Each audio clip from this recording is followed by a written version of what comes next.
माननीय राज्यपाल ओडिशा विधानसभार बजेट अधिवेशन ପାଇଁ समन जारी କରିଛନ୍ତି।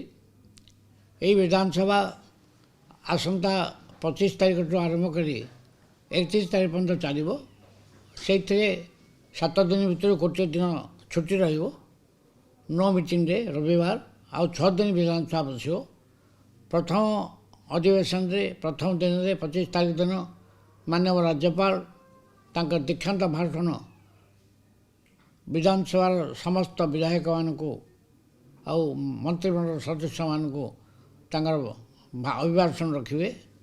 तापरे धन्यवाद प्रस्ताव आगत हो।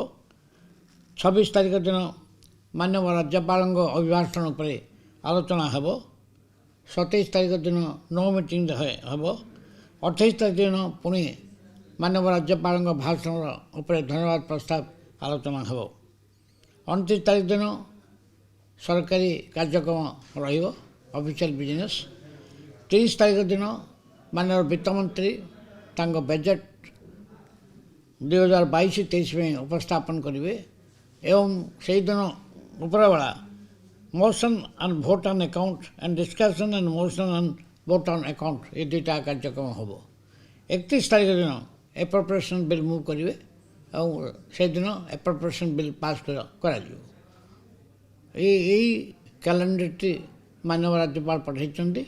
आज आम समस्त विधायक को और समस्त मंत्रिमंडल सदस्य को सबू दल विधायक को आज प्रेरण कर।